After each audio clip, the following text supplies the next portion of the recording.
और सभी भक्तों को धन्यवाद कीर्तन में भाग लेने के लिए। अभी हम लोग मंगलाचरण करते हैं।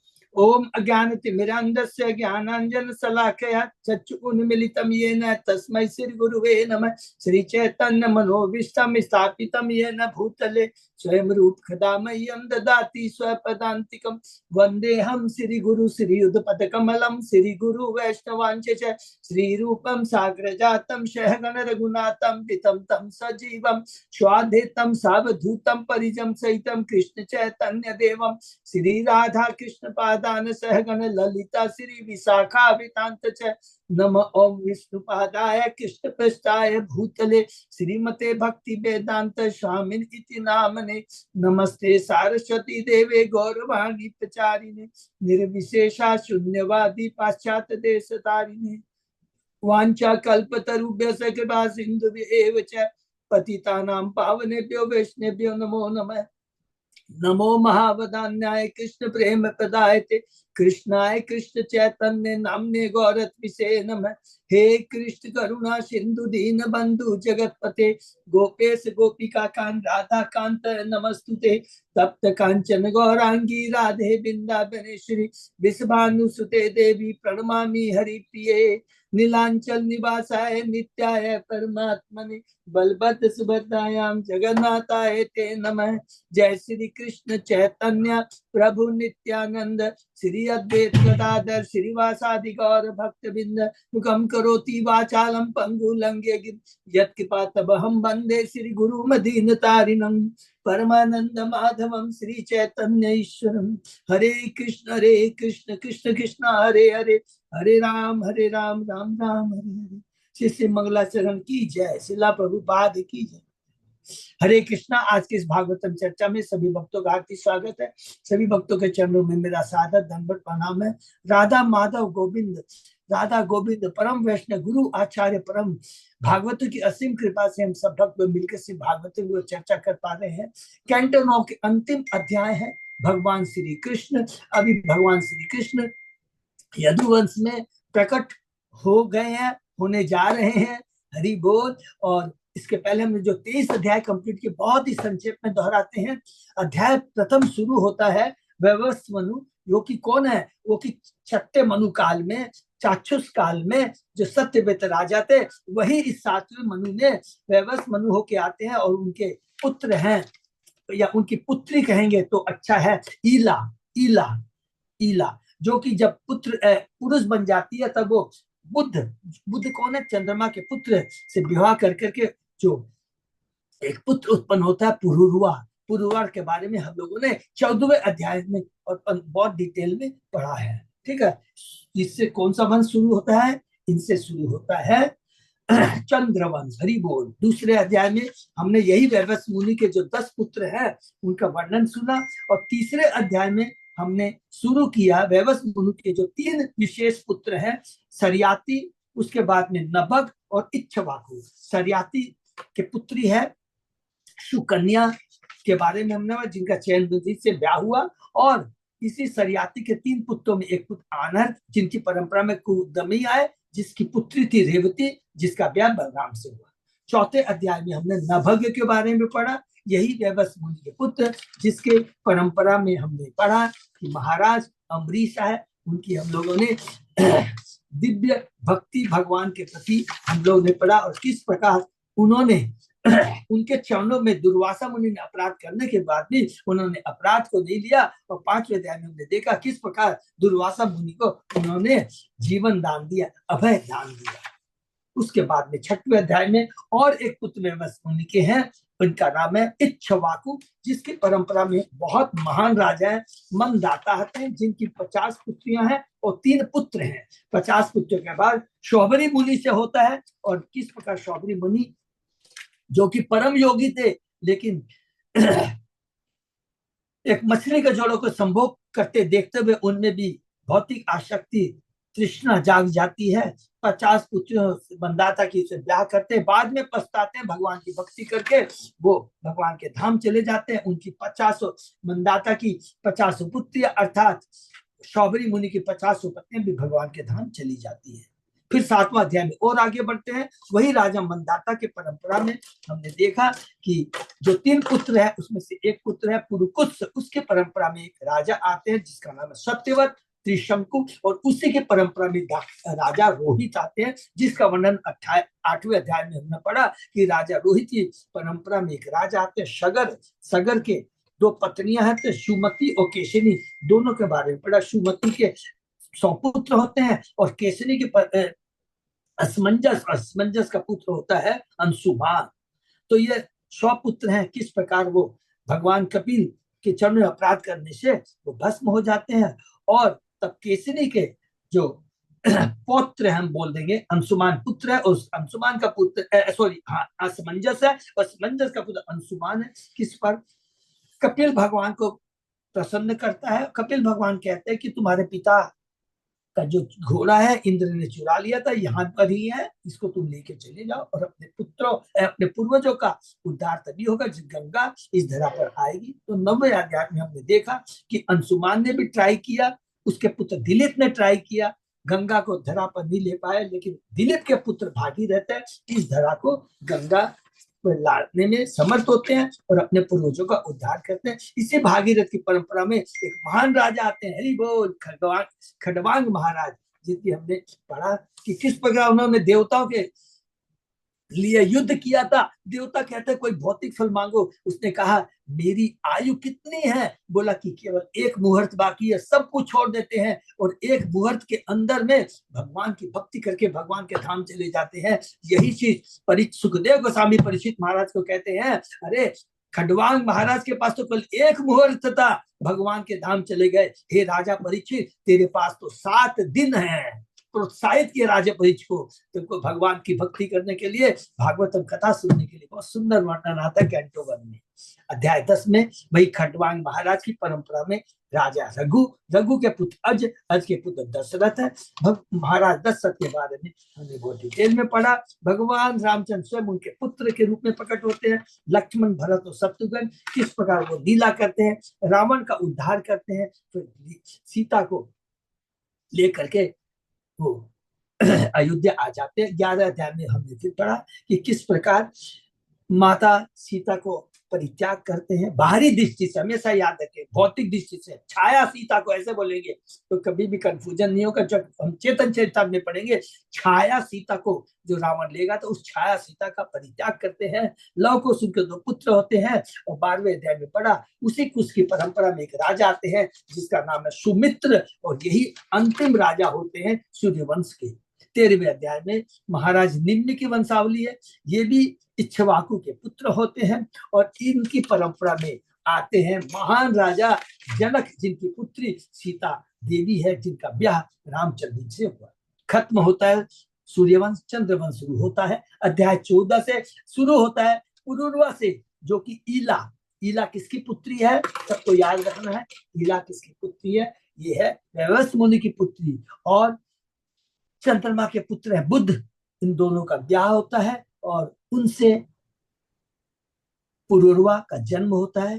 पुरुरवा के बारे में हमने पढ़ा किस प्रकार उर्वशी के प्रति आसक्त होता है, और उर्वशी किस प्रकार उसको कहती है कि गंभीर बनो, लोमड़ियों की बातें अपनी इंद्रियों के वश में मत हो, तुम लोमड़ियों का भोजन मत बनो। हे राजा, तुम पुरुष हो, वीर हो, धीर मत हो, और अपने प्राणों को मत त्यागो। बहुत ही सुंदर शिक्षा है, और किस प्रकार पुरुरवा की चेतना में परिवर्तन आता है, यज्ञ करता है और गंधर्व लोक को चला जाता है। 15वें अध्याय में इसी पुरुरवा की परंपरा के बारे में हम पढ़ते हैं, जिसमें हमने पढ़ा एक राजा है जिसका नाम है कुशाम्बु। उसकी परंपरा में आते हैं, उनका पुत्र होता है गादी की पुत्री होती है, तो चीज याद रखें, गादी की पुत्री होती है सत्यवती, और सत्यवती के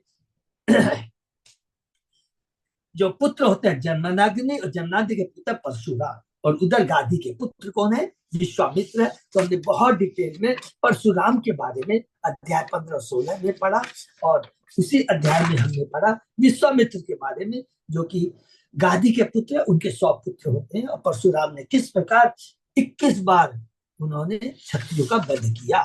फिर शत्रुघ्न में उसी पुरुरवा की परंपरा में हम लोग पढ़ते हैं, एक राजा है नहुस, और 18 अध्याय में पढ़ा कि इसी नहुस राजा के 6 पुत्र हैं, जिसमें से एक पुत्र का नाम है ययाति। तो शॉर्ट शॉर्ट में नोट करेंगे तो कंफ्यूजन नहीं होगा। तो यही ययाति की लीला कहानी हम लोग सुनते हैं अध्याय 18 में, कि किस प्रकार वो देवयानी से, सॉरी, हाँ, देवयानी से, और फिर देवयानी की जो दासी है शर्मिष्ठा है, उनसे 5 पुत्र उत्पन्न करता है। देवयानी से यदु दुर्वसु, शर्मिष्ठा से ध्रुव, अनु और पुरु, और इसी पुरु अपनी शर्मिष्ठा के छोटे पुत्र का वो यौवन लेता है, 1000 वर्ष तक भोगता है, लेकिन शांति नहीं मिलती है। और उसके बाद में 19वें अध्याय में हमने देखा कि किस प्रकार उसे मुक्ति प्राप्त होती है।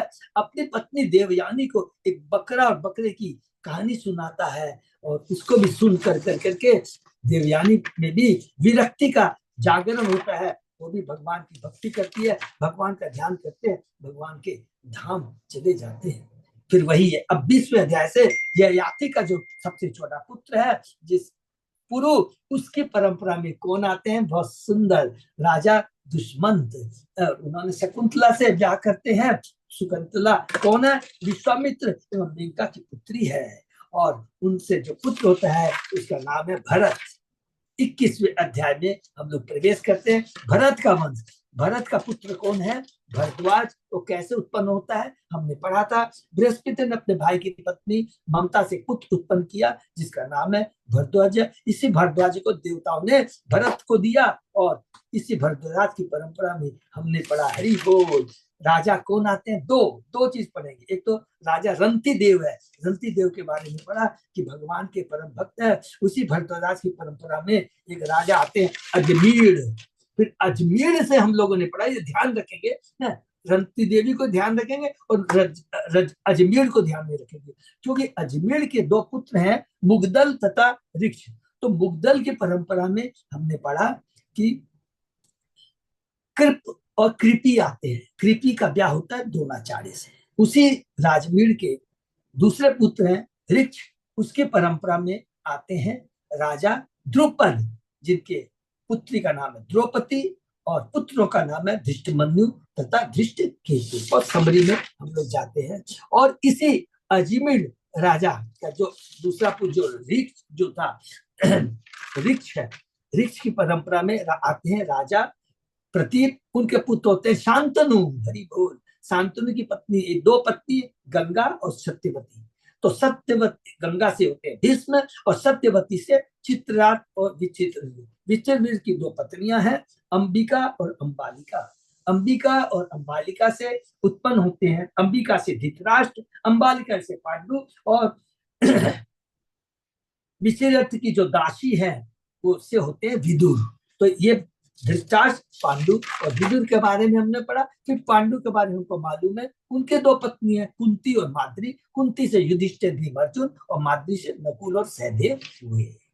और इसी अध्याय में सुखदेव गोस्वामी कहते हैं, परीक्षित, तुम्हारे ये पुत्र होंगे, पुत्र है जन्मेजय, क्षुत्रसेन, भीम के उपसर्ग के बारे में भी बताया। 23वें अध्याय में और आगे चलते हैं। यही ययाति के पुत्रों की वंशावली सबको याद रखना है। 2 पुत्र हैं देवयानी से, 3 पुत्र हैं शर्मिष्ठा से। तो देवयानी से जो एक पुत्र है जिसका नाम है यदु, उसी की परंपरा में आते हैं राजा वितिहोत्र, और उसका पुत्र होता है मधु, और मधु का पुत्र होता है वृष्णि। तो यदु, मधु और वृष्णि, इनसे ही यादव, माधव तथा वंशी वंश की उत्पत्ति हुई।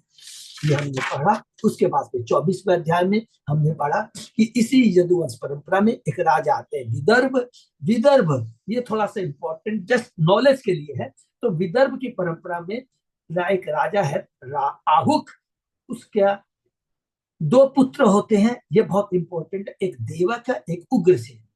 तो देवक से 4 पुत्र हैं और 7 पुत्रियां हैं। इन 7 पुत्रियों में एक देवकी है। हरि बोल। और ये जो 7 पुत्री है देवकी, इसका ब्याह किससे होता है? वसुदेव से होता है। और उग्रसेन के 9 पुत्र हैं, जिसमें सबसे बड़ा कंस है, और उसके 5 पुत्री हैं। ये 5 पुत्रियों का ब्याह किससे होता है? वसुदेव के छोटे भाइयों से। अब वसुदेव के बारे में पढ़ते हैं। तो वसुदेव कौन है? वसुदेव है देव मीणा के एक राजा है, जिनके पुत्र का नाम है सूरसेन। उस सूरसेन के पुत्र हैं वसुदेव। और उसके अलावा और 9 पुत्र हैं सूर्यसेन के, लेकिन वसुदेव इसने बहुत डिटेल में बताया। और उसके साथ साथ पुत्रियां हैं, सूर्यसेन की पुत्रियां हैं। कितनी पुत्रियां हैं? उनके भी 5 पुत्रियां हैं, जिसमें सबसे बड़ी कुंती महारानी है, अर्थात इसका मतलब वसुदेव और कुंती बहनें हो गई। और एक इंपॉर्टेंट चीज पड़ा कि कुंती के अलावा उनकी और जो बहनें हैं ना, 4 बहनें, उनकी अलग अलग राजाओं से ब्याह होता है, और उसी राजाओं से, उन्हीं बहनों से उत्पन्न होते हैं दंतवक्र और शिशुपाल। अर्थात दंतवक्र और शिशुपाल दोनों कौन हो गए? उनके कुंती के भांजे हो गए, कि कुंती के बहनों के लड़के हैं। कौन? दंतवक्र और शिशुपाल। ये हम लोगों ने पढ़ा। उसके आगे और हम लोग आज पढ़ते हैं। अध्याय 24 को कंटिन्यू करते हैं। ओम नमो भगवते वासुदेवाय। ओम नमो भगवते वासुदेवाय। ओम नमो भगवते वासुदेवाय। नारायण नमस्कृत्य नरं चैव नरोत्तमं देवी सरस्वती व्यासं ततो जयन्ति वीरे। नष्टायेषु अभद्रेषु नित्यं भागवत सेवया भगवती उत्तम श्लोके भक्ति भवति नैष्टिकी। कृष्णाय वासुदेवाय देवकी नंदनाय च नंद गोप कुमाराय गोविंदाय नमो नमः। आराधयो भगवान ब्रजेश तनय ततधाम वृंदावनम रमया काचित उपासना व्रजवधु वर्गेण्य कल्पिता। श्रीमद्भागवतम प्रमाणम अमलम प्रेमापमर्तो महान। श्री चैतन्य महाप्रभो मतमिदं तत् आदरो न पर। हरे कृष्ण कृष्ण कृष्ण हरे हरे, हरे राम राम राम हरे हरे। कैंटो 9 अध्याय 24 श्लोक नंबर 32। बहुत बहुत धन्यवाद अच्युत दास को। तो 32 से हम लोग शुरू करते हैं। शाप आप दुर्वासश विद्याम देवहूतिम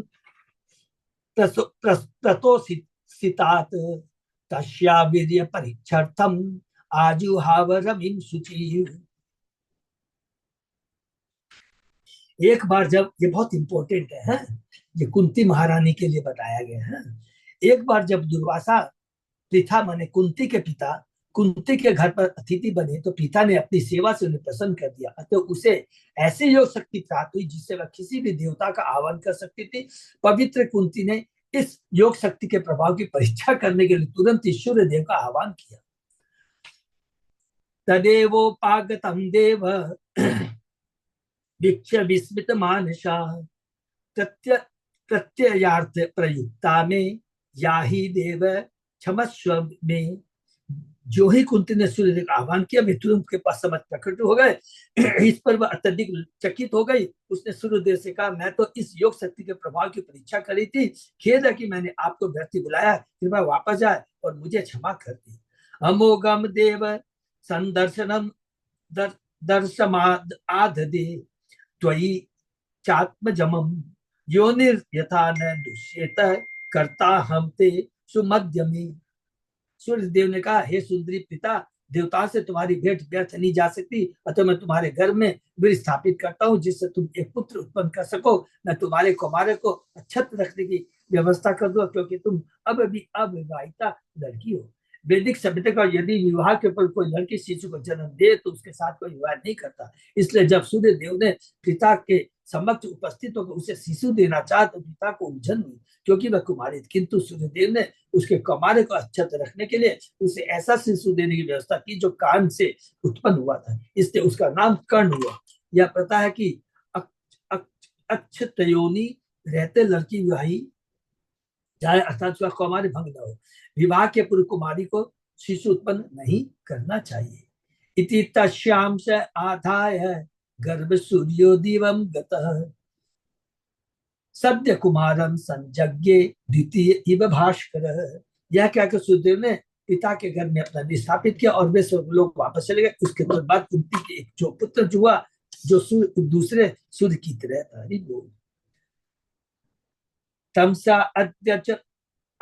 अत्यजत नदी तो ये कृच्छात लोकस्य बिभ्यति प्रति प्रति प्रपीतामह तापूह पांडु वे सत्य विक्रम।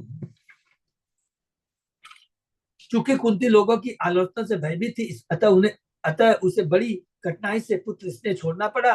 अनचाहे उसने बालों को एक मंजूसा टोकरी में बंद करके नदी के जल में प्रवाहित कर दिया। हे महाराज परीक्षित, बाद में पवित्रता पर आखिर तुम्हारे बाबा पांडु ने कुंती से विवाह कर लिया।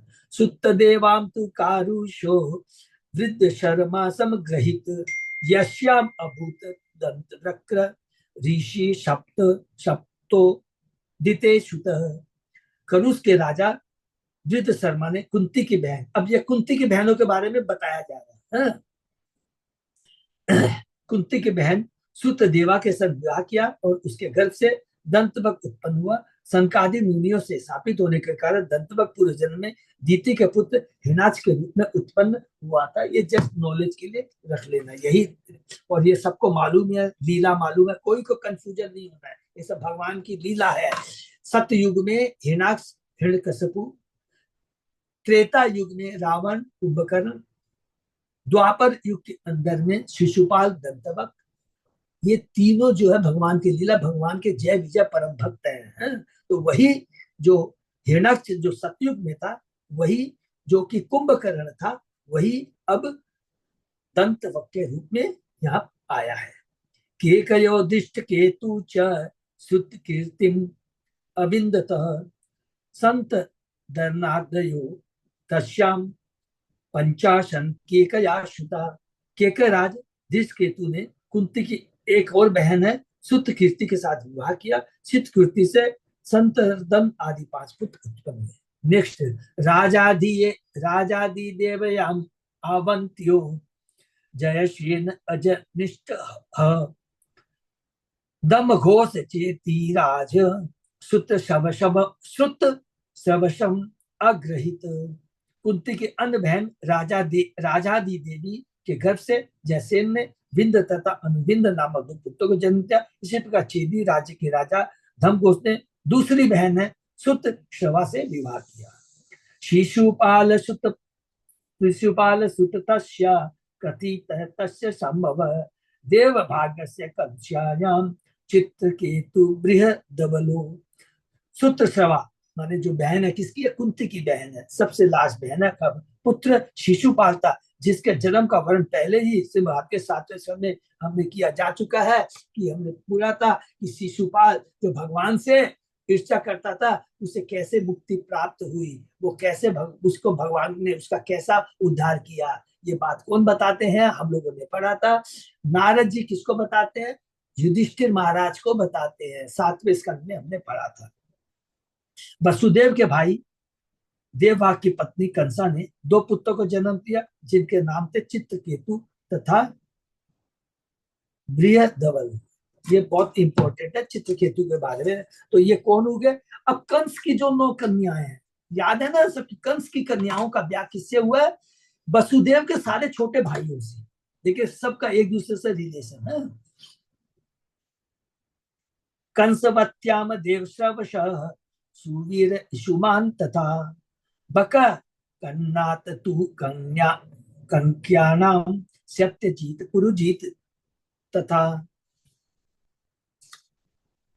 तो ये चित्रकेतु किसका है? वसुदेव के छोटे भाई देवभाग। और पत्नी कौन है? कंसा कौन है? उग्रसेन की पुत्री, अर्थात कंस की बहना। वसुदेव का भाई देवश्रवा ने कंसावती से विवाह किया, जिससे सुवीर तथा विशुमान 2 पुत्र को जन्म दिया। कंक को अपनी पत्नी कंका से 3 पुत्र प्राप्त हुए, जिनके नाम थे बक, सत्यजीत तथा। कंक भी कौन है? वसुदेव का छोटा भाई है। और पत्नी कंका कौन है? उग्रसेन की बेटी है, अर्थात कंस की दूसरी बहना। सृंजय राष्ट्र पाल्याम च वृष दुर्मणि आदिकान हरि केश ही हिरण्याक्षो सुरभुम्याम च सयामकः।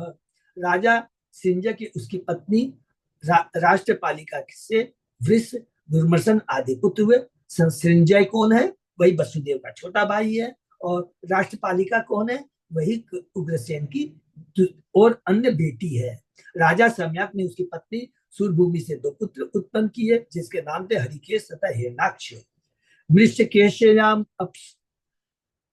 अप्सरसी अप्सरसी द्विकादीन वत्सक तथा तक्ष पुष्कर सालादीन दुर्वाक्ष्याम वृक आददे। तत्पश्चात राजा वत्सक, वो भी वसुदेव का और एक छोटा भाई है कीपत, और की पत्नी मृषकेशी नाम की अप्सरा ये है। अब ये अप्सरा है, ये इसकी उग्रसेन की पुत्री नहीं है, लिखा है कि मृषकेशी नाम की अप्सरा से वृक आदि उत्पन्न किए। वृक की पत्नी दुर्वाक्षी ने तक्षक पुष्कर साल इत्यादि पुत्रों को जन्म दिया। और लॉजिक भी है, ठीक है ना क्योंकि उसके बाद और पुत्री नहीं थी उग्रसेन की, जितनी भी थी सब की सब उनका ब्याह हम लोगों ने पढ़ा वसुदेव के छोटे भाइयों से हो गया। सुमित्र अर्जुन पालादीन समीकातु सुदामनी आनक कर्णिया काम्बे रित धामा जयो अपी। समीक की पत्नी सुदामिनी ने अपने गर्भ से सुमित्र, अर्जुनपाल तथा अन्य पुत्रों को जन्म दिया। राजा आनक के अपनी पत्नी कर्णिका के गर्भ से रितधामा तथा जय नामक 2 पुत्र। ये सब वसुदेव के छोटे भाई हैं। पौरवी रोहिणी भद्रा मदिरा रोचना इला देवकी प्रमुखा च आशन पत्नय आनक दुंदुबे। देवकी, पौरवी, रोहिणी, भद्रा, मदिरा, रोचना इला इत्यादि आनंद दुन की वसुदेव की पत्नियां थी, इसमें देवकी प्रमुख थी। देवकी सबको याद है ना, 4 राजा और उनकी जो और जितनी उनकी पुत्रियां, उसमें सबसे बड़ी उसमें एक पुत्री है देवकी। और देवकी के और सारे इसके बाद में वसुदेव ने इन सारों से ब्याह किया, देवकी की सारी बहनों से। बलम गदम सारणम च दुर्दम विपुलम ध्रुवम वसु देवतु रोहिण्याम कृतादिन उपपादय। वसुदेव ने अपनी पत्नी रोहिणी के गर्भ से बल माने बलराम, गद, सारण, दुर्मद, विपुल, ध्रुव, कृत तथा अन्य पुत्रों को उत्पन्न किया। हरि बोल। सुभद्रो भद्र बाहु च दुर्मद भद्र एव च पौर्वया तनया ही एते भूत आद्या द्वादश अभवन। नंद उपंद कृतक सुर आद्या मदिरा आत्मजा कौशल्या केशिनन तु एकम असुत कुल नंदनम। पौरवी के घर से 12 पुत्र, जिसमें भूत, सुभद्र, भद्रबाहु, दुर्मद तथा भद्र के नाम आते हैं। मदिरा के घर से नंद, उपनंद, कृतक, सूर्य इत्यादि पुत्र हुए। कौशल्या, भद्रा ने केवल एक पुत्र उत्पन्न किया, जिसका नाम था केशी। रोचया नाम अतो जाता हस्त हेमांगद आदय इलायाम उरुवल्कादीन यदु मुख्यान अजी जनत। वसुदेव ने रोचना नामक पत्नी से हस्त, हेमांगद आदि पुत्रों को उत्पन्न किया और इला नामक पत्नी से रुवल्क इत्यादि पुत्रों को उत्पन्न किया, जो यदु वंश के प्रधान पुरुष थे। तो अर्थात इसका मतलब है वसुदेव की जो सारी भी पत्नियां हैं, सबके बारे में, अभी खाली देवकी के बारे में नहीं बताया है। पृष्ठो धृत देवायाम एक आनक दुंदुबे शांति देवा आत्मजा राजन प्रशम प्रसिद्ध आदय। धृत देवा पत्नी के गर्भ से वसुदेव को विपृष्ट नामक पुत्री प्राप्त हुई। वसुदेव की दूसरी पत्नी शांति देव के गर्भ से प्रशम प्रसिद्ध इत्यादि पुत्रों ने जन्म लिया। राजन्य कल्प वर्षाध्या उपदेवा सुता दश वसु हंस सुवंश आद्या श्री देवाय तु सठ सुता। वसुदेव के उपदेवा नामक पत्नी थी, जिससे राजन्य कल्प वर्ष इत्यादि 10 पुत्र हुए। अन्य पत्नी श्री देवा से वसु हंस सुवंश इत्यादि 6 पुत्र जन्मे। देव रक्षित्या लब्ध्या नव चात्र गदाधय वसुदेव सुतान अष्टो आददे सह देवया। वसुदेव के वीर एवं देव रक्षित का गर्भ से 9 पुत्र में, जिनमें गदा प्रमुख था। साक्षात धर्मस्वरूप वसुदेव की अन्य पत्नी सहदेव के गर्भ से सुत, प्रवर, 8 ही 8 पुत्र उत्पन्न हुए।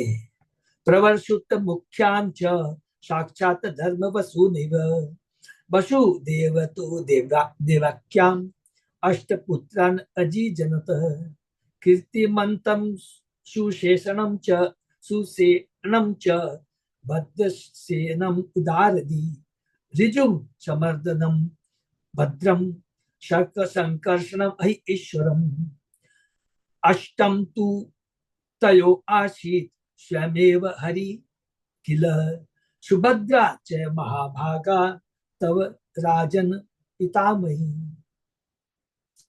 सहदेवा से उत्पन्न प्रवर और सुत आदि 8 पुत्र स्वर्ग के 8 वसुओं के शुभ अवतार थे। वसुदेव ने देवकी के गर्भ से भी 8 योग्य पुत्र उत्पन्न किए। हरि बोल। तो जो 6 पुत्र मारे गए तो उनका भी नाम है, ध्यान से सुनेंगे। तो इनमें कीर्तिमान, सुषेण, भद्रसेन, ऋजु, समदर्पम, भद्र अर्थात ये 6 तो जिसको कंस ने मारा, और उसके बाद में शेषावतार शंकरसन बलराम सम्मिलित है। हरि बोल। और 8वें पुत्र साक्षात भगवान कृष्ण थे। परम सौभाग्यवती सुभद्रा एकमात्र कन्या तुम्हारी दादी की। हरि बोल। कृष्ण भगवान की जय। तो उनकी एकमात्र कन्या है सुभद्रा, जिसका ब्याह किससे हुआ था सबको मालूम है, अर्जुन से हुआ था।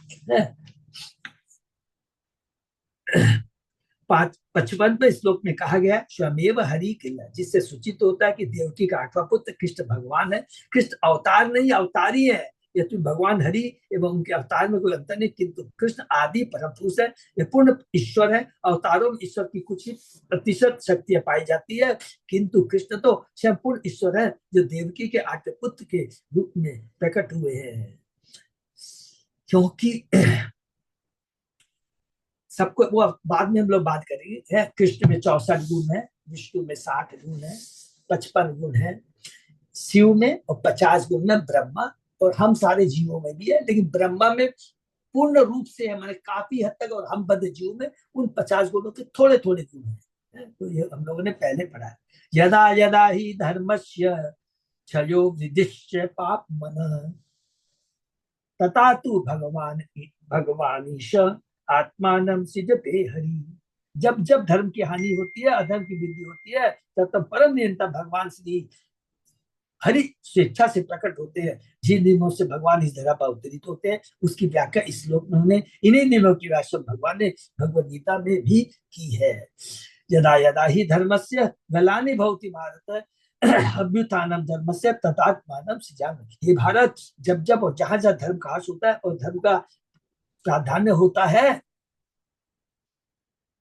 तब तब मैं अवतार ग्रहण करता हूँ। वर्तमान युग में श्री चेतन महाप्रभु के रूप में हरे कृष्ण आंदोलन का सूत्रपात करने के भगवान प्रकट हुए हैं। वर्तमान समय में कलयुग में लोग अत्यंत पापी तथा मंद बुद्धि है, उन्हें आध्यात्मिक जीवन का कोई ज्ञान नहीं है, और वे मानव रूप के लाभों का दुरुपयोग कुत्तों बिल्लियों की तरह जीवन बिताने में कर रहे हैं। बहुत इंपॉर्टेंट चीज है। मनुष्य योनि बहुत दुर्लभ है, लेकिन दुर्भाग्यवश लोग उसका उपयोग कुत्तों बिल्लियों की तरह जीवन बिताने में कर रहे हैं। तो यहाँ पर प्रभुपाद जी याद दिला रहे हैं कि हमें जानना होगा कि यदि हम अपने को क्लेम करते हैं, दावा करते हैं कि मनुष्य हैं, तो मनुष्य जैसे कार्य करने पड़ेंगे, नहीं तो आपके कार्य में मनुष्य पशुओं के कार्य में कोई अंतर नहीं है। यही बिगिनिंग स्टेज हुआ। प्रभुपाद जी ने स्टार्टिंग इससे क्या किया, शरीर नहीं हम आत्मा है, हम भगवान के अंश मनुष्य है, और मनुष्य पशु में क्या अंतर है। बहुत प्रभुपाद जी ने हमें जागृत किया इसी चीज को लेकर के।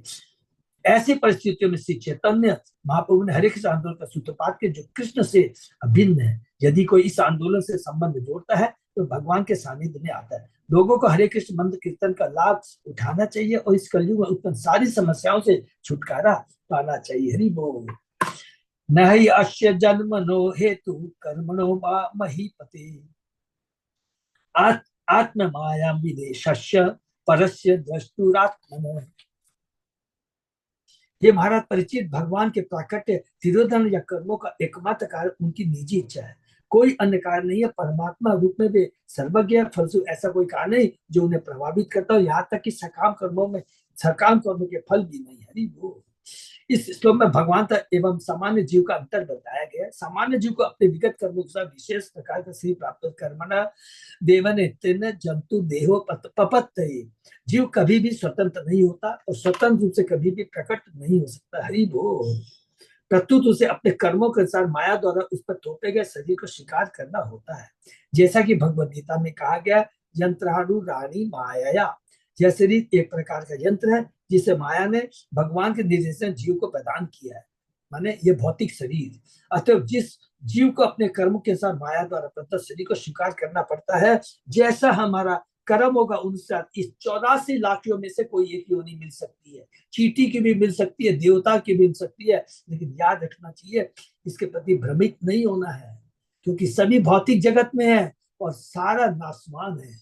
स्वर्ग में भी यदि हम चले जाएंगे, भोग लेंगे, तो एक समय के बाद में वापस आना पड़ेगा। इसलिए हमें इस शरीर, जो भौतिक शरीर है, जो कि 84 योनि में कोई भी हो सकता है, इससे अपनी जो आत्मा अंदर में दबी पड़ी है, जो बंद पड़ी है, इसको निकालना है।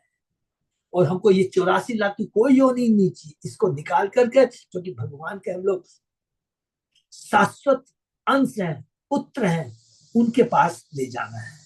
कोई स्वतंत्र से यह नहीं कह सकता कि मुझे इस तरह का या इस तरह का शरीर दिया जाए। माया जो भी शरीर प्रदान करती है, मनुष्य को वही स्वीकार करना पड़ता है।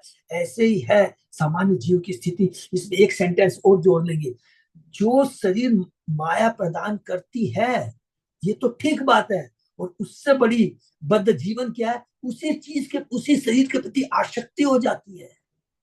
ऐसा नहीं कि हमारी मनुष्य शरीर से आसक्ति है, सुअर को भी अपने शरीर से आसक्ति हो जाती है, कुत्ते को भी शरीर से आसक्ति हो जाती है।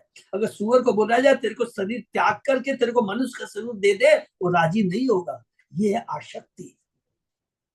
किंतु जब कृष्ण अवतरित होते हैं तो पतितात्मा पर अनुग्रहवश ऐसा करते हैं, जैसा कि भगवद गीता में भगवान कहते हैं, परित्राणाय साधूनां विनाशाय च दुष्कृतां धर्म संस्थापनार्थाय संभवामि जुगुति। मैं साधु का उद्धार करने तथा दुष्टों का विनाश करने और धर्म की फिर से स्थापना करने के युग युग में अवतार लेता हूँ। भगवान को प्रकट होने के लिए बाध्य नहीं किया जाता, निसंदेह उन्हें कोई बाध्य नहीं कर सकता, क्योंकि वे भगवान है। हर व्यक्ति उनके अधीन है, किंतु वे किसी अन्य के अधीन नहीं है। जो मूर्ख लोग अज्ञान के कारण सोचते हैं कि वे कृष्ण के समक्ष माने उसके समान है, जो कृष्ण बन सकते हैं, उनकी हर तरह से निंदा की जाती है।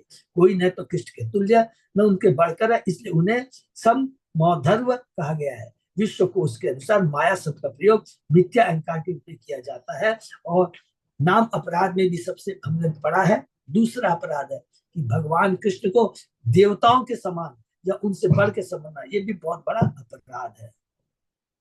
और दया के रूप में सामान्य जीव जिस शरीर में प्रकट होता है, वो उसके लिए एक प्रकार से दंड। हरि बोल। इसको भी नोट कर, बहुत सुंदर है, क्योंकि भौतिक जगत में भौतिक शरीर मिलना ही एक बहुत बड़ा दंड है, इंक्लूडिंग देवताओं का शरीर, क्योंकि वो भी भौतिक होता है। ये देखिए प्रभुपाद जी की कितनी बड़ी कृपा है, डंडा मार मार के हमारी चेतना को जागृत करते हैं। कोई आसक्ति नहीं रखनी है कोई शरीर से, सभी बंधन का कारण है, सब दुख का कारण है। इस भौतिक शरीर से छुटकारा पाना है। जैसा कि भगवान भगवत कहते हैं, देवी है सा गुणमयी मम्मा है मेरी। इस देवी शक्ति को जो 3 गुणों से बंधी है, पार कर पाना बहुत दुष्कर है। लेकिन जब श्री कृष्ण अवतरित होते हैं तो माया का अर्थ होता है भक्तों तथा पंचवार कृष्ण की कृपा या हरि बोल। भगवान अपनी शक्ति से हर एक का भी उद्धार कर सकते हैं, चाहे वह पापी हो या पुण्यात्मा।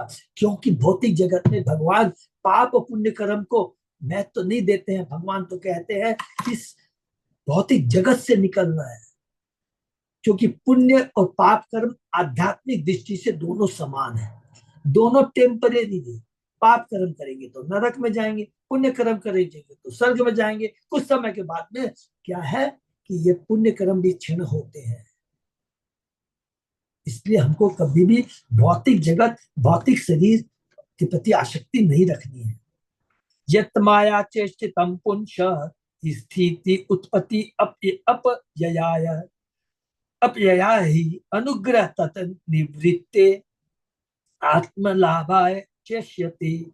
भगवान अपनी माया के माध्यम से इस विराट जगत के सृजन पालन तथा संहार का कार्य करते हैं, जिससे वे अपनी दया से जीव का उद्धार कर सके और जीव के जन्म मृत्यु तथा भौतिक जीवन की अवधि को रोक सके। माने बार बार ये जन्म मृत्यु जाति आदि का जो चक्कर लगा है, इस चक्र को रोक सके, इसलिए जीव को भगवत धाम लौटने में सक्षम बनाते हैं। कितना सुंदर और लिखा, सक्षम बनाते हैं, ज्ञान देते हैं, उपदेश देते हैं गुरु के माध्यम से, आचार्यों के माध्यम से। भौतिकतावादी लोग कभी कभी पूछते हैं कि ईश्वर ने जीवों के कष्ट के लिए भौतिक जगत की सृष्टि क्यों की। भौतिक सृष्टि निश्चय उन बद्ध जीवों को कष्ट पहुंचाने के लिए जो भगवान के अंश स्वरूप है, जैसा कि भगवान ने स्वयं भगवदगीता में पुष्टि किया है। पहली लाइन और दूसरी लाइन, ममे वान से जीव लोके जीव भूत सनातन, ये तो हम लोग बहुत खुश हो जाते हैं, अरे हम भगवान के अंश है। मनस्ष्टानी इंद्रियानी प्रकृति स्थानी कर सती, इस बद्ध जगत में जीव मेरे नित अंश है। बद्ध जीव के कारण वे मन समेत 6 इंद्रियों से कठिन संघर्ष कर रहे हैं, अपने अपने विगत कर्मों के दुष्कर्म के कारण, अपने विगत, बहुत सुंदर वर्ड ध्यान से सुनिए, अपने विगत जीवन के कुकर्म के कारण, अपने विगत जन्म के पुण्य कर्म के कारण, दोनों में भौतिक शरीर मिलता है। ऐसा नहीं जिसने पुण्य कर्म किया उसको इस भौतिक जगत में प्रयत्न नहीं करना पड़ा है, संघर्ष नहीं करना पड़ा। कोई भी बता दे जो जिसने पुण्य कर्म किए, सब कुछ धन है, सब कुछ व्यवस्था है, उसके बाद भी उसको मेंटल टेंशन नहीं है, उसको प्रॉब्लम नहीं है। ये बहुत इंपॉर्टेंट चीज है हमको समझना। ये हमको एक आध्यात्मिक शक्ति, दिव्य ज्ञान प्रदान करेगा।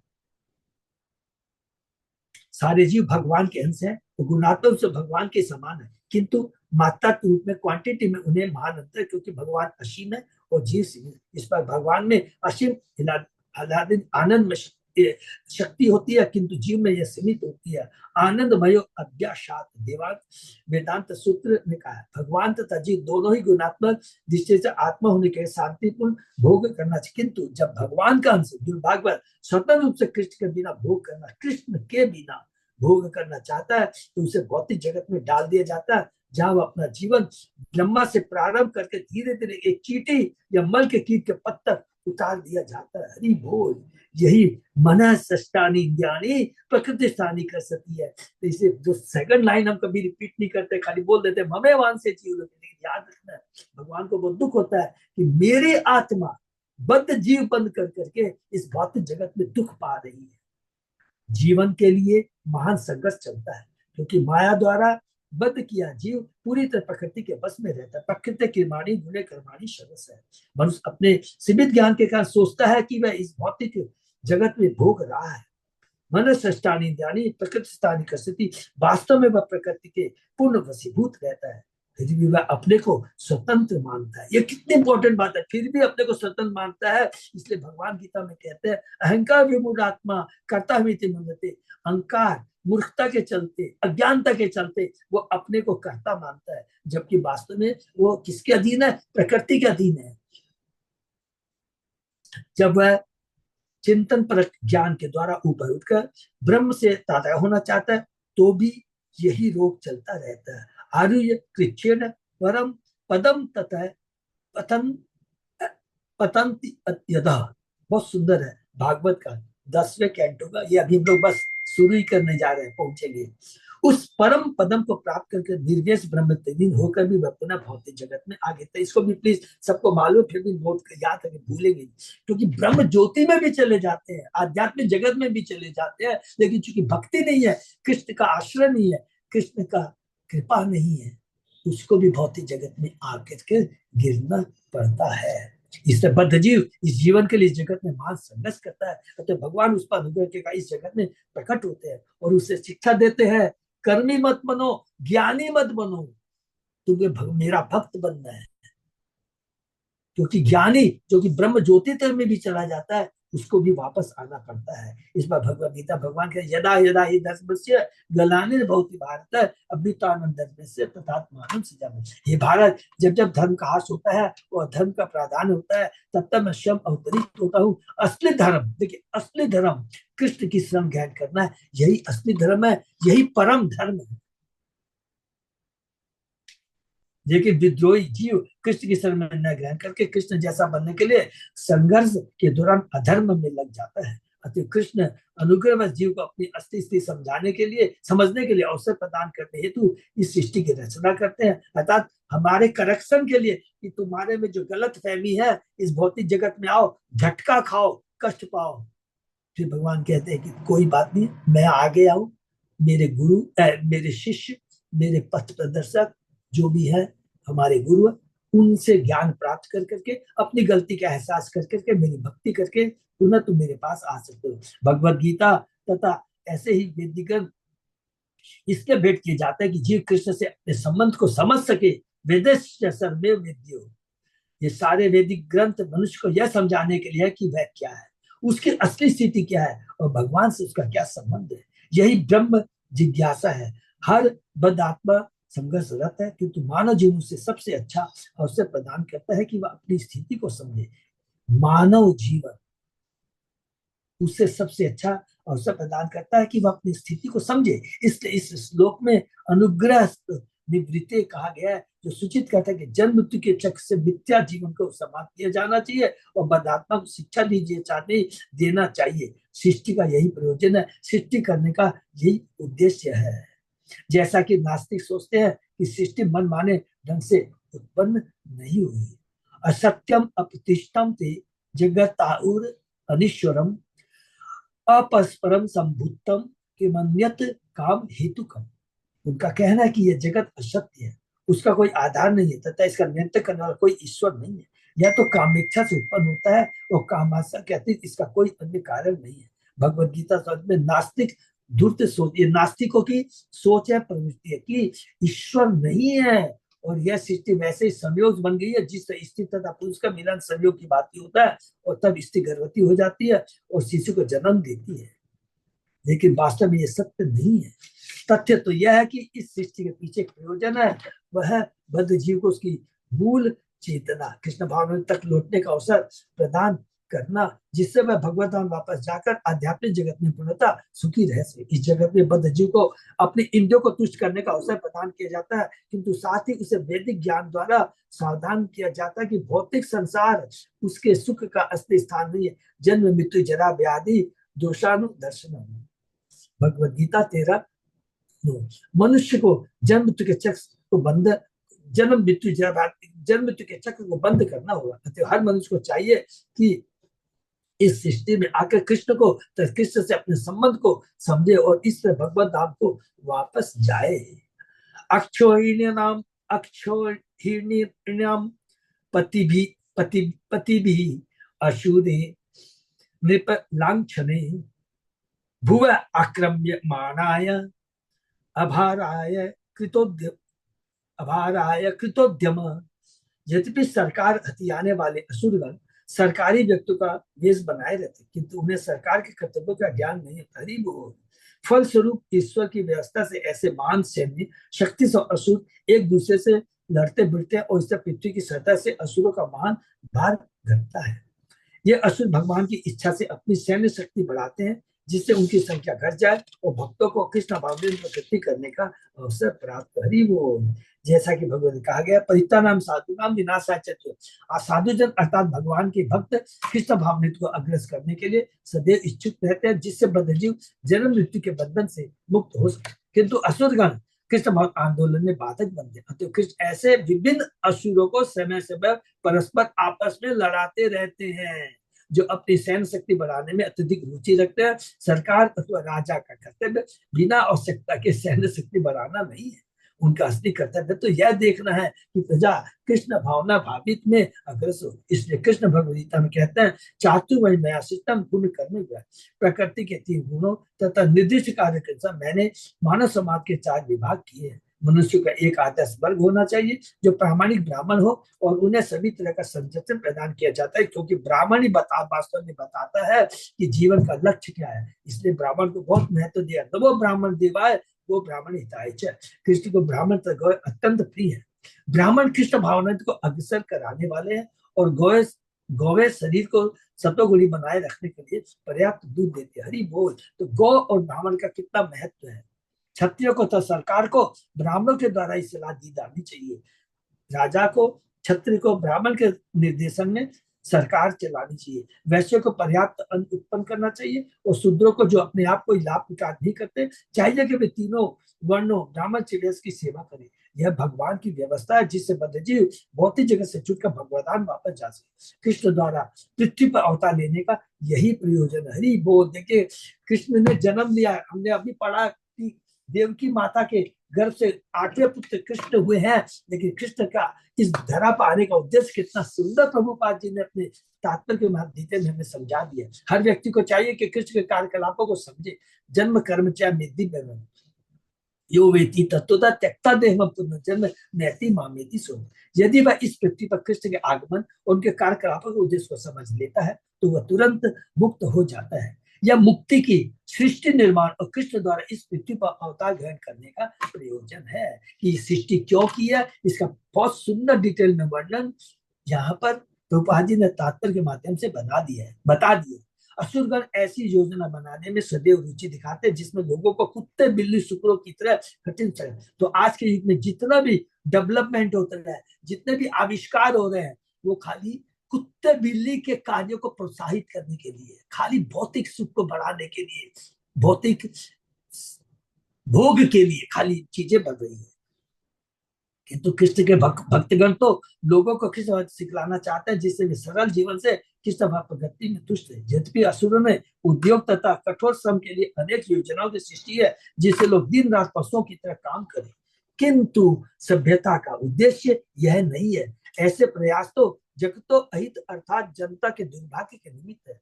छय्याए ऐसे कार्यों से विनाश होता है। जो भगवान किसके प्रयोजन को समझता है उसे चाहिए कि किसी आंदोलन की महत्ता को अच्छी तरह समझे और उसमें गंभीरता से सम्मिलित हो। मनुष्य को उग्र कर्म बहुत इंपॉर्टेंट है। उग्र अर्थात इंद्रिय तृप्ति के लिए अनावश्यक कार्य करने का प्रयास नहीं करना चाहिए। न्यूनम प्रमता कुरुते विकर्म यतेन्द्रिय प्रीतया आपनोति आपनोति। लोग केवल इंद्रिय सुख के लिए बहुत सी योजना बनाते हैं। कौन बताते हैं? ये ऋषभ भगवान बता रहे हैं। ऋषभ भगवान अपने पुत्र को दे रहे हैं। माया सुखाय भरम उद्रिहतो विमूढ़ान। वे ऐसा इसलिए करते हैं क्योंकि वे सभी मूढ़ हैं। प्रहलाद महाराज बता रहे हैं लोग क्षणिक सुख के लिए अपनी मानव शक्ति का उपयोग करते हैं और किसी आंदोलन की महत्ता को न समझ सीधे साधे भक्तों पर दोषारोप करते हैं कि वे मस्तिष्क की धुलाई कर रहे हैं। असुरगण कृष्ण आंदोलन के प्रचारकों पर झूठा आरोप लगाते हैं, लेकिन कृष्ण असुरों को इस तरह लड़ाएंगे कि उनकी सारी सैन्य शक्ति उधर ही लग जाएगी और दोनों पद के असुरों का संहार और आपस में लड़कर सब मर जाएंगे। कर्माणि अपरिमेयाणि मनसा अपि सुरेश्वरे सह संकर्षण चक्रे भगवान मधुसूदन। भगवान कृष्ण ने शंकरसन बलराम के सहयोग से ऐसे कार्यकलाप कर दिखलाए जो ब्रह्मा जी जैसे मनुष्य की भी समझ के परे। हरि बोल। उदाहरणार्थ कृष्ण ने सारे संसार को राक्षसों से छुटकारा दिलाने के लिए, असुर का वध करने के लिए कुरुक्षेत्र युद्ध की आयोजना की। ये बहुत इंपॉर्टेंट श्लोक है। कलो जनिष्यमाणानां दुःख शोक तमोनुदम् अनुग्रहाय भक्तानां सुपुण्यम व्यतनोत यशः। भगवान ने इस कलयुग में भविष्य में जन्म लेने वाले भक्तों पर अहेतु की कृपा दर्शाने के लिए इस तरह के कार्य किया कि मात्र उनका स्मरण करने से, हरि बोल, मात्र उनका स्मरण करने से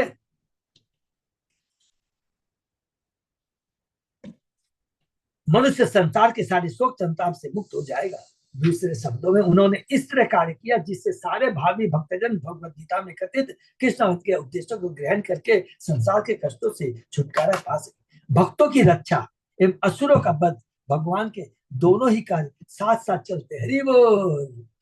परित्राणाम साधुनाम विनाशाय दुष्टानाम।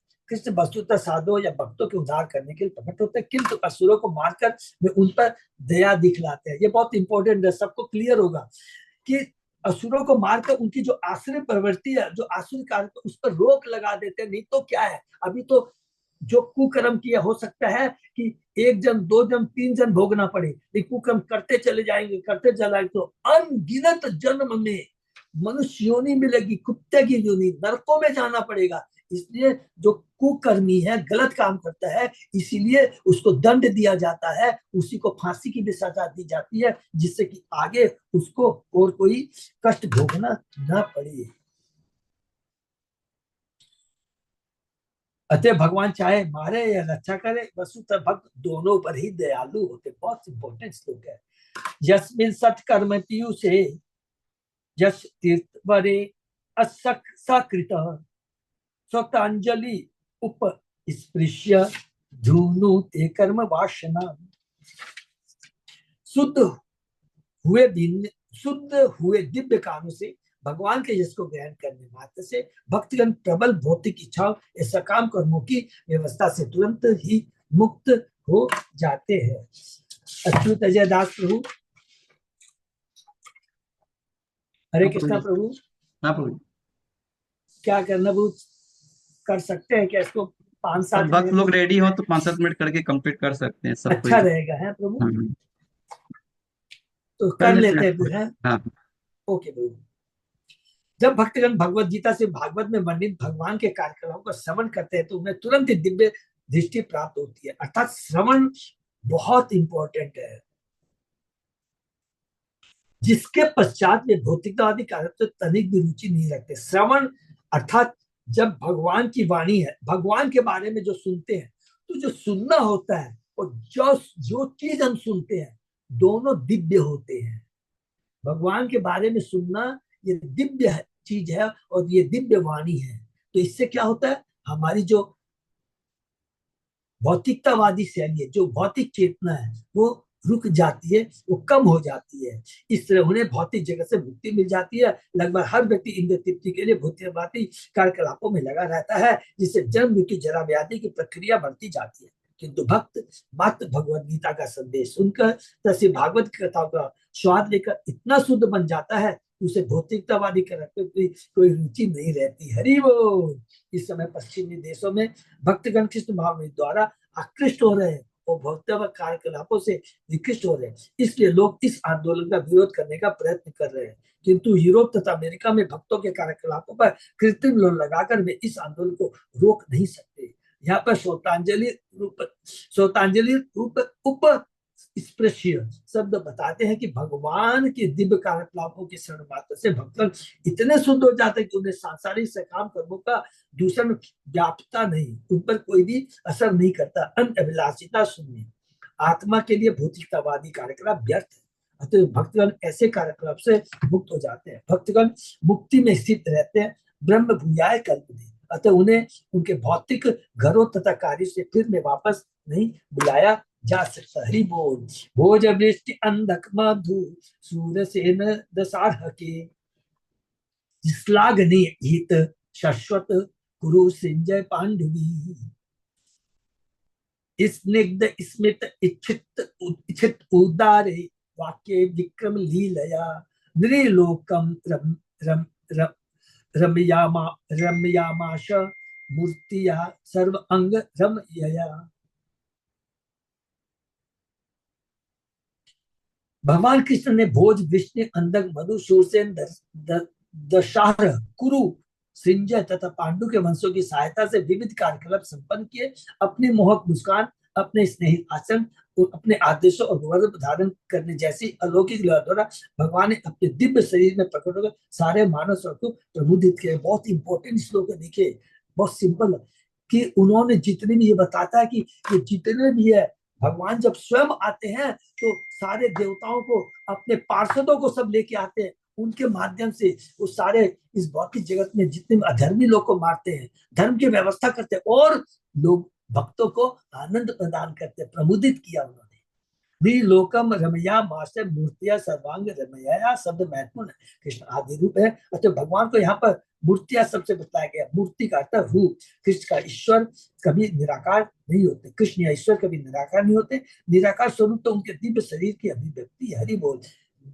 वदंती तत्वदत ततन यत ज्ञान अव्ययम, सबको मालूम है। यस्य प्रभा प्रभवंतो जगदंत कोटि। भगवान नराकृत मनुष्य के स्वरूप से ठीक मिलते जुलते, किंतु उनका स्वरूप हमसे भिन्न होता है, उनका दिव्य होता है। अतः सर्वांग रमया शब्द बताते हैं कि उनके शरीर का अंग प्रत्यंग देखने में सभी को मनोहर लगता है। उनके हंसते हुए मुख कहते, उनके शरीर का अंग, उनके हाथ, उनके पांव, उनकी छाती भक्तों को मनोहर लगने वाले, जो भगवान के सुंदर रूप को देखते हुए कभी भी टकी नहीं लगा सकते।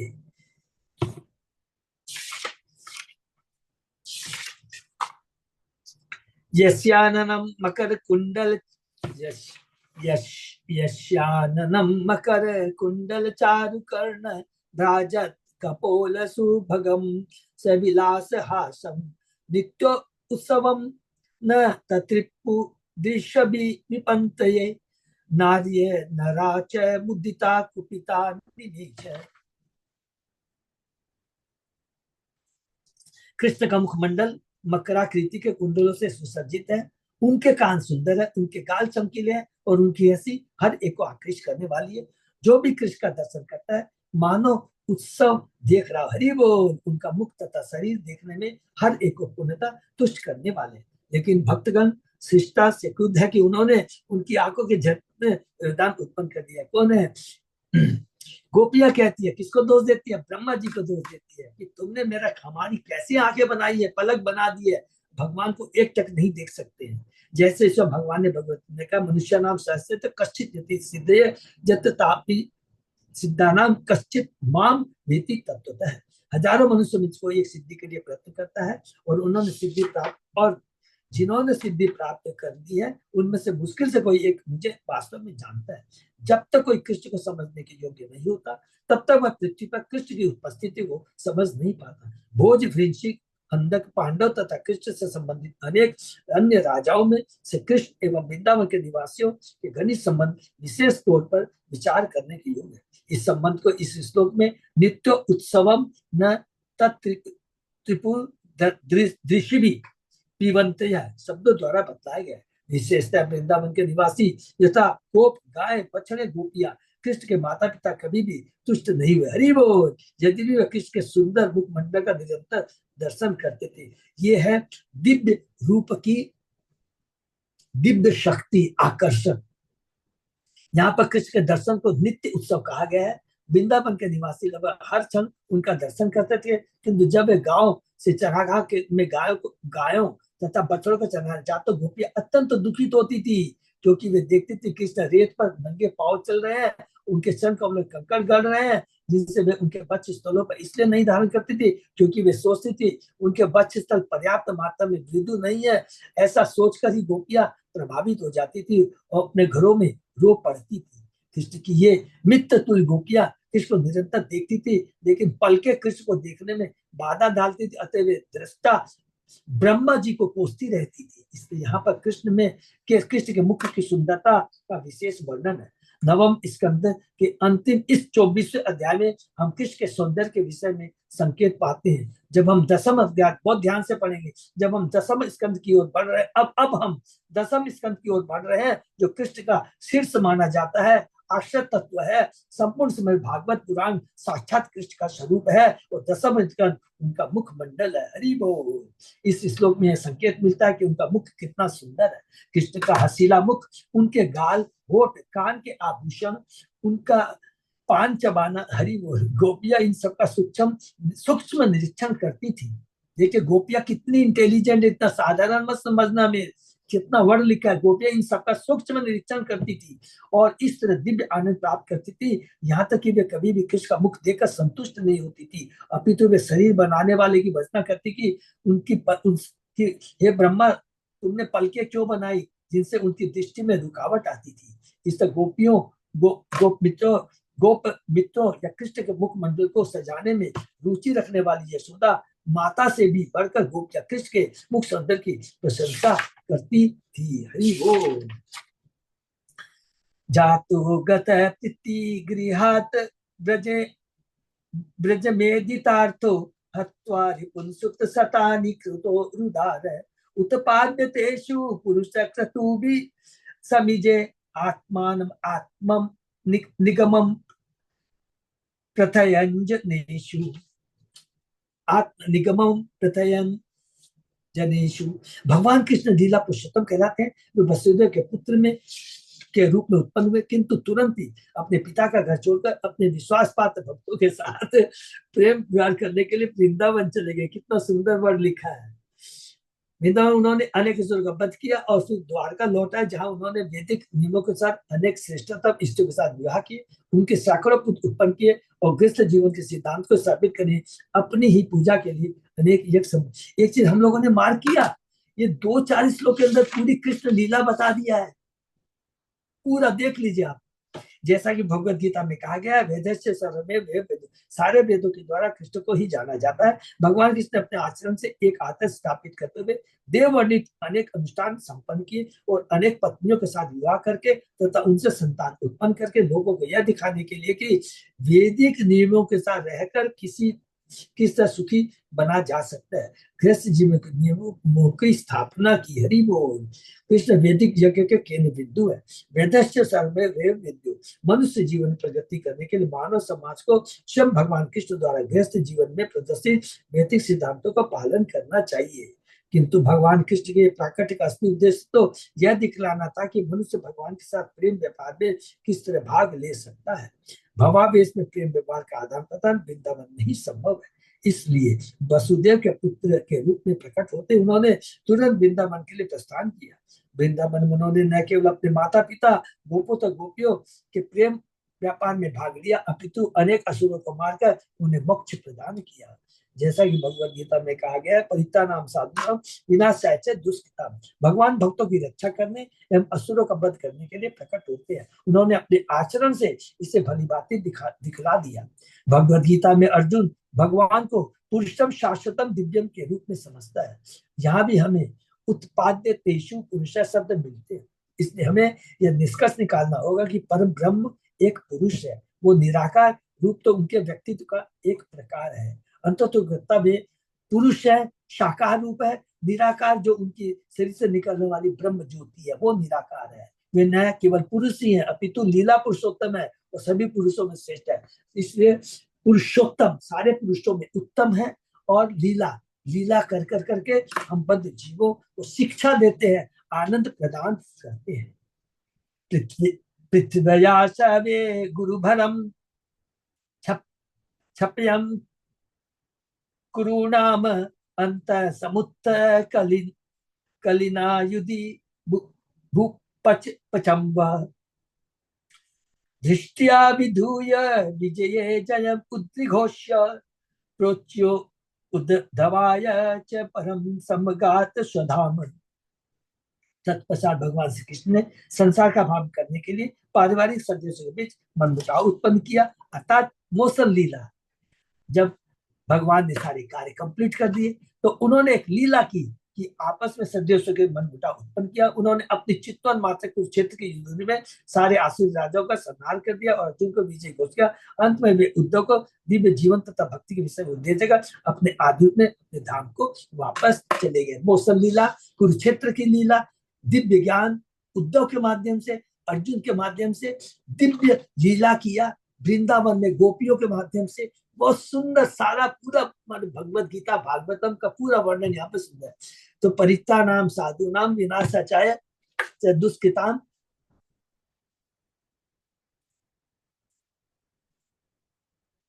धर्म संस्थापनार्थाय संभवामि युगे। कृष्ण का कार्य कुरुक्षेत्र के युद्ध में पूरा हुआ क्योंकि भगवान की कृपा से अर्जुन विजयी हुआ। वह उनका महान भक्त था और अन्य लोग भगवान की चित्तवन मार से मारे गए, जिससे उनके सारे पापन धुल गए और वे स्वरूप को प्राप्त हो सके। अंत में भगवान कृष्ण ने उद्धव को भक्ति के दिव्य जीवन का उपदेश दिया और समय आने पर अपने धाम को कैंटो 11 भगवत गीता के रूप में भगवान के उद्देश्य ज्ञान तथा वैराग्य से पूर्ण है। मनुष्य जीवन में ये दो बातें सीख लेनी चाहिए कि भौतिक जगत से किस प्रकार विरक्त हुआ जाए और आध्यात्मिक जीवन में किस प्रकार पूर्ण ज्ञान प्राप्त किया जाए। यही भगवान का प्रयोजन है। परित्राणाम साधूनाम विनाशाय दुष्कृताम। अपना कार्य समाप्त करने के बाद भगवान अपने धाम गोलोक धाम वृंदावन चले गए। इस प्रकार से भागवत के अंतर्गत भगवान कृष्ण शीर्षक 24वें अध्याय का भक्ति वेदांत तात्पर्य पूर्ण हुआ। इसकी पूर्ति भुवनेश्वर उड़ीसा भारत कृष्ण बलराम मंदिर की स्थापना के अवसर पर। हरि बोल। तो थोड़ा हम लोग फास्ट चले हैं, बहुत अच्छा है। फास्ट भी चले हैं किस लिए? क्योंकि हमें कैंटो 10 में प्रवेश होना है।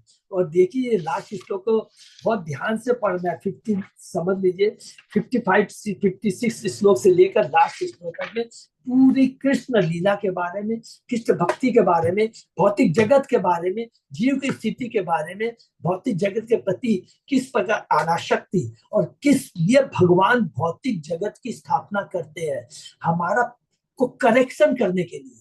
दुख देने के लिए नहीं, करेक्शन देने। करेक्शन कैसे? कि देखो तुम ये जो सोच रहे हो कि मुझसे अलग होकर सुख भोग पाओगे, चलो मैंने तुमको अलग कर दिया, जाओ भौतिक जगत में चले जाओ। लेकिन हम सुखी नहीं होते हैं, दुख पाते हैं, कष्ट पाते हैं। इसलिए भगवान स्वयं आते हैं, अपने आचार्यों को भेजते हैं और अपने उपदेशों के अनुसार, अपने कार्यों के अनुसार वो हमें शिक्षा देते हैं कि किस प्रकार हम इस भौतिक जगत से छुटकारा पा सके। बहुत सुंदर लास्ट में हम लोगों ने ये पढ़ा है, यहाँ समाप्त किया है। किसी का कोई, सॉरी थोड़ा लेट जरूर हो गया है, किसी का कोई प्रश्न है तो पूछ सकते हैं और डिस्कस कर सकते हैं। आगे हम लोग जो कैंटो 10 है, अच्युत अजय दास ने, हाँ प्रभु जी। तो ये कल हम क्या शुरू कर सकते हैं? हाँ प्रभु जी, कल शुरू कर लेंगे हम लोग 10 तो पे। बहुत अच्छा रहेगा है। और हम्म। कल एकादशी भी है, हम्म। एकादशी सब लोग प्लीज कैंटो 10 को रेडी रखिएगा है। बहुत अच्छा है। और ये जितना भी हम लोग ने ये सारी चीज पढ़ी है ना भगवद गीता, अभी हम लोग कैंटो 10 में बहुत डिटेल में पूरा पढ़ेंगे। टोटल जितने भी अध्याय है उसमें 90 अध्याय, 335 में 90 अध्याय कैंटो 10 में है। पूरी इसमें कृष्ण लीला सब कुछ है और सब कुछ उसके अंदर हमको मिलेगा। और इसमें लंबा समय भी लगेगा, लेकिन सबसे बड़ी खुशी की बात यह है कि अब हम लोग कैंटो 10 में जाने प्रवेश करने के क्वालिफाई हो चुके हैं हम लोग। अरे वो। ठीक है ना, ये बहुत बड़ी बात है देखिएगा। क्योंकि एक लास्ट खाली सेंटेंस है कि 9वां अध्याय के अंत में ये सुखदेव गोस्वामी जी परीक्षित महाराज से ये बताना चाहते हैं, देखो अभी जो कृष्ण लीला में हम प्रवेश करने जा रहे हैं, कृष्ण कितने महान है। और ये पूरा कैंटो 9 तक हम लोग को तैयार किया गया है। क्योंकि कैंटो 10 में जाकर के कृष्ण की लीला को भौतिक लीला समझ करके श्रवण करेंगे तो बहुत बड़ा पाप लगेगा। इसलिए पहले से तैयार कर दिया। क्या? कृष्ण के जो भी कार्य हैं वो दिव्य होते हैं, भौतिक दृष्टि से थोड़ा ऊपर उठ के हमें इसको पढ़ना है, अपने जीवन में उतारना है। ठीक है, तो सब भक्तों का सब एक दूसरे को कृपा करेंगे, एक दूसरे के लिए भक्ति मांगेंगे। और कल हम लोग कैंटो 10 में प्रवेश करते हैं। हरे कृष्ण। सही भक्तों का बहुत बहुत धन्यवाद। आज के सत्संग में विराम देते हैं। कल से साथ। तो वो कुछ अनाउंसमेंट तो नहीं है ना प्रभु? नहीं प्रभु जी, बस फिर कल क्लास करते हैं सुबह से। ठीक है, हरे कृष्ण। ये भाई विराम देते हैं। हरे कृष्णा प्रभु जी। हरे कृष्ण। हरे कृष्ण।